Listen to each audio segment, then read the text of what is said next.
Hello, welcome back to another special episode of Jedi Outpost. Today is Thursday, April 14th, and this is episode 2 of our Star Wars show, where we go over all of the trending topics in the world of Star Wars and give you some insight into what they all mean. We got a lot of great topics that we're going to cover today, so let's just get right into it. Now, the first thing I really want to talk about is a comic book that came out just this week about C-3PO and how he got his red arm. It's been a question that people have had ever since The Force Awakens came out, and this comic book basically is going to explain how 3PO lost his arm and why he's wearing that red one that we see from The Force Awakens. So people asked J.J. Abrams when they were interviewing him for The Force Awakens, the big question they asked him was, where did C-3PO get this red arm from? Where did this thing come from? And why does he have it? And J.J. Abrams simply just said, we wanted to show the passage of time. So this is why we gave C-3PO a red arm. And there's a whole story behind that red arm that will be later revealed in either a book or a comic book.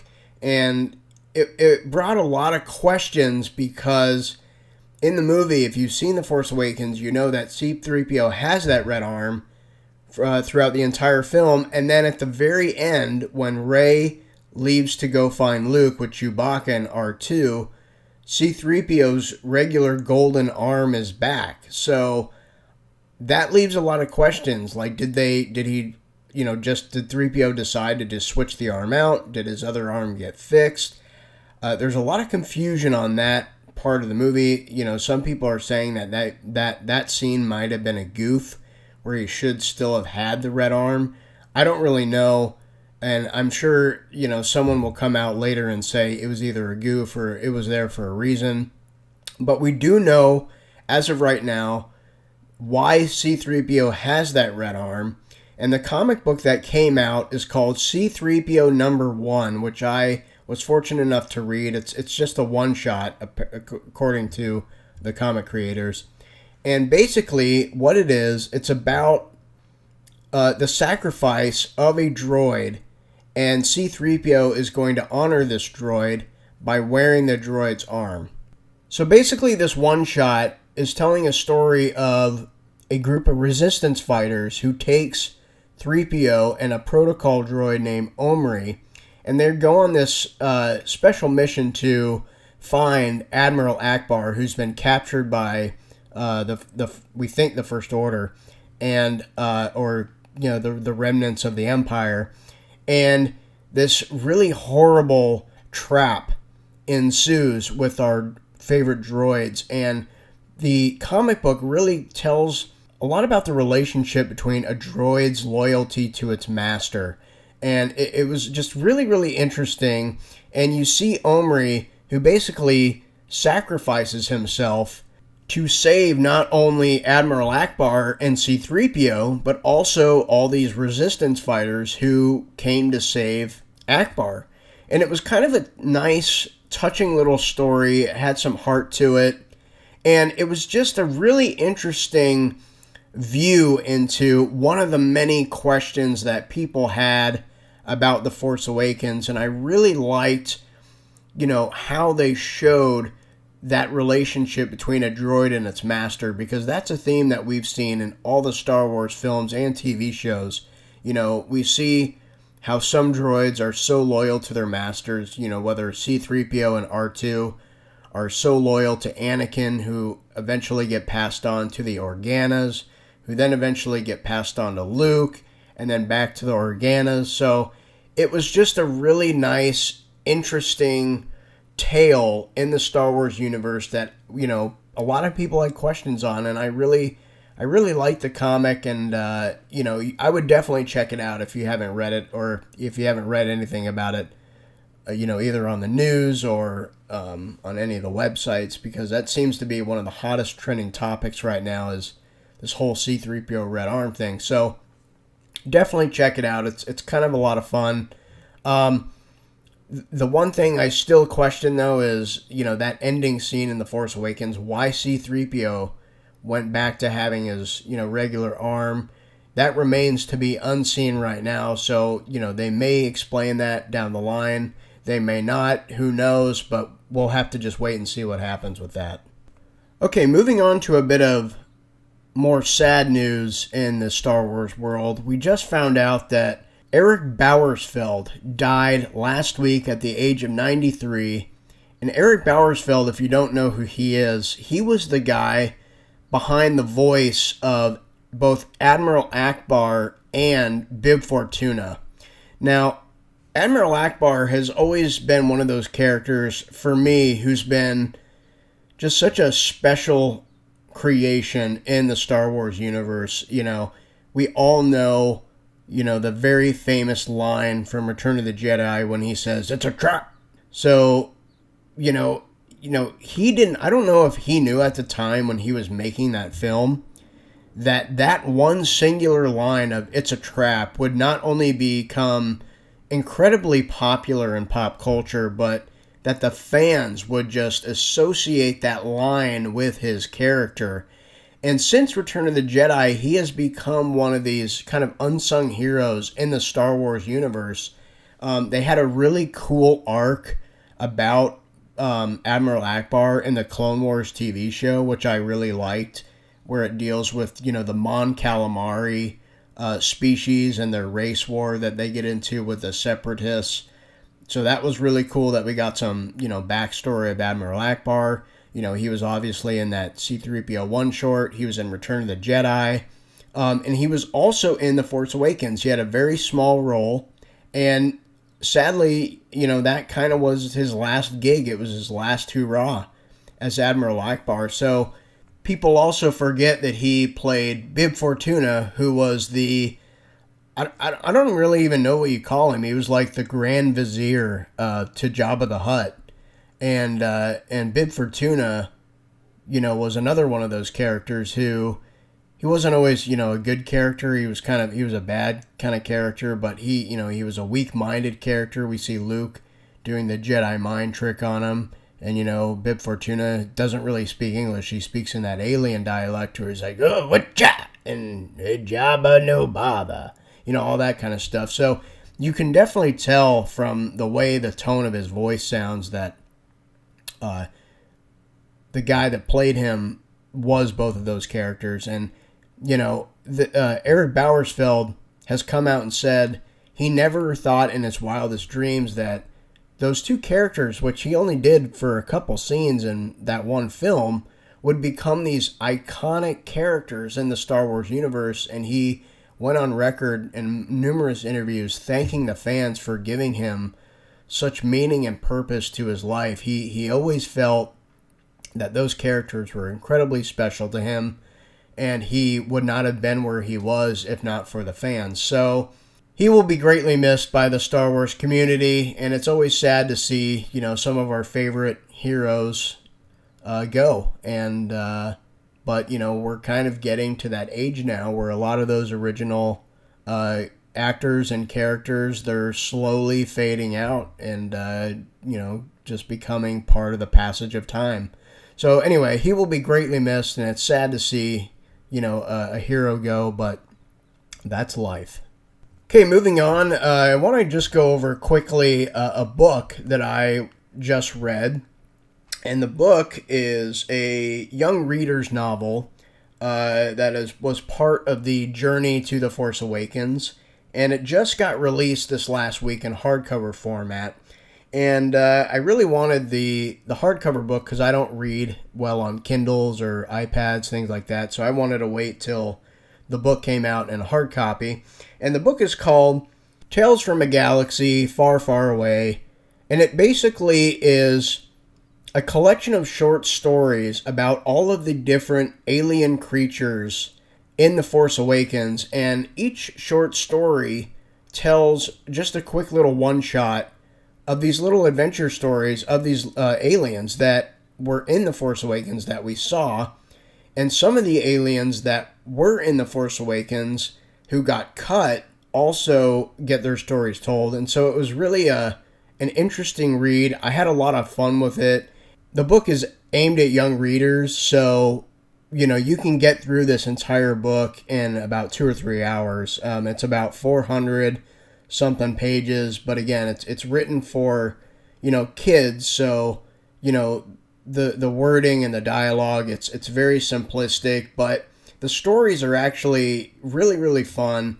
It would be, kind of good, to read if you're a hardcore Star Wars fan, or, if you're trying to get your kids into Star Wars. This would be a perfect place to start, to get them into that Star Wars universe. A couple of the stories, one deals with Constable Zuvio, who is kind of like the sheriff of Jakku, and we see a little adventure story with him. That story, I believe, is called High Noon on Jakku, so it kind of follows the traditional Western motifs of a sheriff and robbers, and the robbers are represented as droids. So that story was a lot of fun. There was a really interesting one on Unkar Plot, who was that kind of fat alien creature who worked at the Jakku hub that tries to steal the droid BB-8 from Rey. And so there's a little one-shot about Unkar Plot, and then there's one about this sous chef who works at Maz Kanata's castle, who poisons the soup, and it's kind of a murder mystery kind of thing. But my favorite out of all the short stories was one called The Crimson Corsair and the Search for the Lost Treasure of Count Dooku. That was a lot of fun. It was a kind of a space pirate story. We saw the Crimson Corsair in The Force Awakens. He's one of the characters that Finn goes to talk to try and find a ship that will smuggle him to a safe zone to the Outer Rim, so he's not being hunted by the First Order. So we see that guy who's in that, he has that like red head-looking helmet kind of thing. That's the Crimson Corsair. And him and his partner go looking for this lost treasure of Count Dooku. That story was great. It was a lot of fun. And just from reading this book, the book it says part 1 on the book, or volume 1. So I have a feeling that somewhere down the line we're going to get volume 2, maybe sometime within this next year. But I'd be really, really excited to see, what some of those stories are, because this book was just a lot of fun. It's a really quick, easy read. Definitely go check it out if you haven't read any of these short stories. It gives you more of an appreciation for this new Star Wars universe and this new time period that we're in with The Force Awakens. A lot of the aliens are really, really interesting. They're really cool. So definitely go check out this book. Again, it's called Star Wars Tales from a Galaxy Far, Far Away. It's all about the alien creatures in this new era of Star Wars. So you won't be sorry. Go check this one out. Okay, moving on. So the next piece of news that I have is concerning Indiana Jones 5. It was just announced, I think a week and a half or 2 weeks ago, that Indiana Jones 5 is coming, and Steven Spielberg is going to be back directing the film with Harrison Ford. The movie is scheduled for, I believe, a 2019 release date, so we have the release date on that. I have a lot of conflicting thoughts on this. The first thing that comes to mind is, yes, we finally get another Indiana Jones film. I am a hardcore Indiana Jones fan. And, basically why we're talking about Indiana Jones is partly because Indiana Jones, even though it's not in the Star Wars universe, it's owned by Lucasfilm, and they share one very common thread, which is Harrison Ford. So now that Lucasfilm is owned by Disney, Disney will be making all the Indiana Jones films from here on. So they just finally announced, Frank Marshall said another indie film is coming with Harrison Ford and Spielberg. I have a lot of mixed thoughts about this. I love Indiana Jones to death, but at the same time, we all know how awful Kingdom of the Crystal Skull was. And I think a lot of why Crystal Skull was so bad is because not only did you have George Lucas involved, but also, David Coep, who was the screenwriter, just could not salvage that story. And, he was pulling from a lot of different other Indiana Jones adventures. So the script was very unfocused, uneven. The dialogue was poorly written. The CGI was horrible. There was just a lot of really bad things in Kingdom of the Crystal Skull.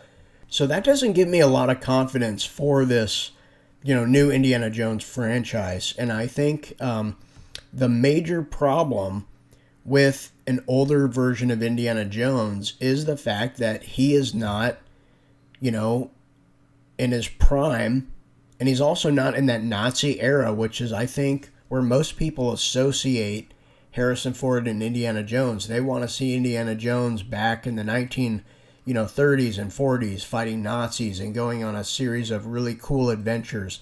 It's kind of like a period piece in a way of an archaeologist professor who's an adventurer, who takes place in some sort of historical time period in the 1930s and 40s, which was that Nazi era, is, one of the most interesting time periods in history. And it melded really well with that character. And Kingdom of the Crystal Skull took place in the 50s when there was the Cold War, and that was about it. So that time period is definitely not even remotely close to as interesting as, the Nazi era. So I did not buy the time period. It totally failed. Kingdom of the Crystal Skull was one of those movies that I saw in the theater that I truly was disappointed in seeing. There's a whole list of movies that have disappointed me over the years, but I remember Kingdom of the Crystal Skull was that first one that truly, made me realize that, man, these really beloved franchises can also have some really, really horrible films in them. And, I think just the hype of Harrison Ford returning to that franchise was so high, and the trailers looked awesome, and then the movie was just flat out terrible. I mean, it was so bad on so many different levels.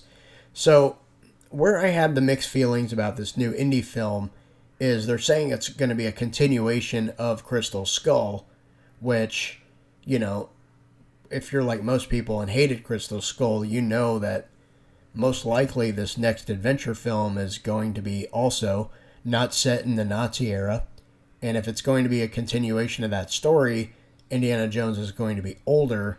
And, Harrison Ford is getting up there, and he can't do a lot of, the things that he used to be able to do when he was a young man. So I don't know. I don't buy this new film at all. I mean, again, it's still in its early stages, so we don't know, really what the plot is going to be. We have no idea where these characters are going to go.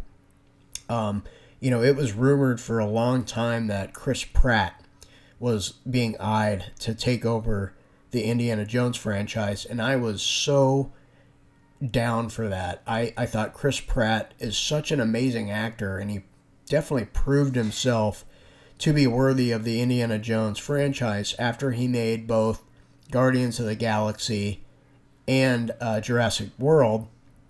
And I think Steven Spielberg even liked the idea of a new young actor taking on the mantle of Indiana Jones, but now it's just been revealed that there will be no other actor that takes over the role for Indiana Jones. They've come out and said they do not want to do like what James Bond does, where they replace an actor for that iconic role every couple years. They're saying Indiana Jones will always be Harrison Ford. And a part of me thinks that's good because Harrison Ford is the quintessential Indiana Jones. He always will be. But I kind of wish that, if they are going to keep continuing on with these films, that they, cast a new actor to play Indy and set the movie back in the Nazi era, because that's what the fans want, and that's what we want to see from a new Indiana Jones movie. Now, where I think they should go with this new Indiana Jones movie, I think it would be really cool if they had, the beginning of the film where Harrison Ford is telling a story to the audience about something that happened to him when he was younger, and then the movie would flash back to whoever that new Indiana Jones would be, whether it being Chris Pratt or, someone else entirely. And then, the continuing movies would all be, around that new actor playing Indiana Jones. But that way you got Harrison Ford in there, and then you got this new actor to play Indiana Jones as a younger version of himself. And then you can continue on in that time period that we all know and love. So I don't think that's where they're going to go with this movie. I hope that's where they go. But, again, nothing has been said about the plot or who's going to be acting in it. All I know from right now, from what I heard about this news, I was not happy about this news at all.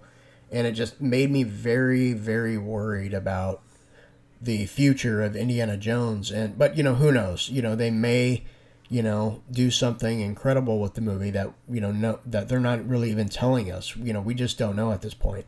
But where I do have some faith is the fact that Kathleen Kennedy and everyone over at Lucasfilm has just been knocking it out of the park with this new Star Wars universe. So I think, in the hands of Disney, I think that they have the ability and the power to make something really, really special with this new Indiana Jones film. And, I'm really hoping that they will try and right the wrongs of Kingdom of the Crystal Skull.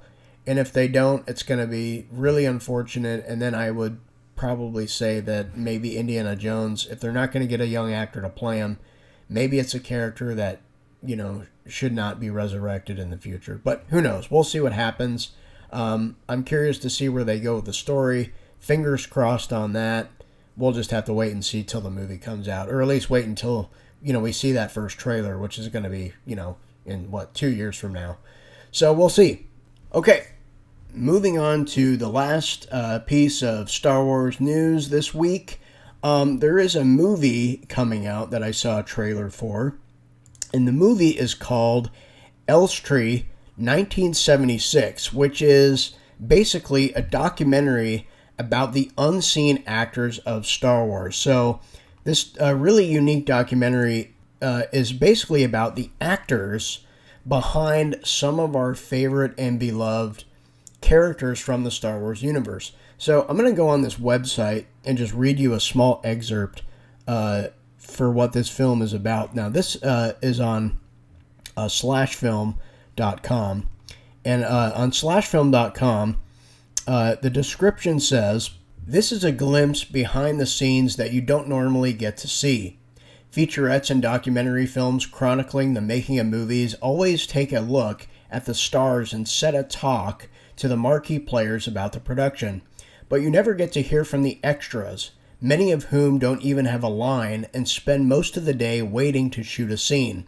Because this is Star Wars, some of the talking heads include some familiar names to hardcore fans such as David Prowse, the man in Darth Vader's suit and helmet, and Jeremy Bulloch, who played Boba Fett, but also much more unknown names such as Paul Blake, who played Greedo, and Angus McInnes, who played an X-Wing pilot, and more."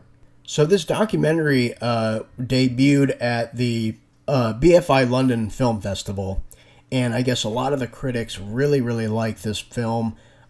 There is, at this point, no release date for this documentary, at least for America. So, we don't know when the movie's coming out, but my guess is it will be coming out sometime later this year. Definitely keep your eye open for that. I think this movie, just from judging from the trailer, it looks like it's going to be something really special and something that, hardcore Star Wars fans are really going to like. So if you're a diehard Star Wars fan, keep your eye open for Elstree 1976. I think this is going to be a really special film. Eventually I think this thing will make its way to Netflix, and, who knows, it might go right to Netflix instead of coming out in the theater. We'll just have to wait and see. So anyway, keep your eye open for that. I'm excited to see the film. You should be too if you're a hardcore fan like I am. Anyway, that'll do it for us today on this episode of Jedi Outpost. I want to thank you guys for listening. If you want to follow us on Facebook and Twitter, or on our website, we're at Film School Hooligans, and check us out on YouTube, filmschoolhooligans.com, and we will see you guys next time. Take care.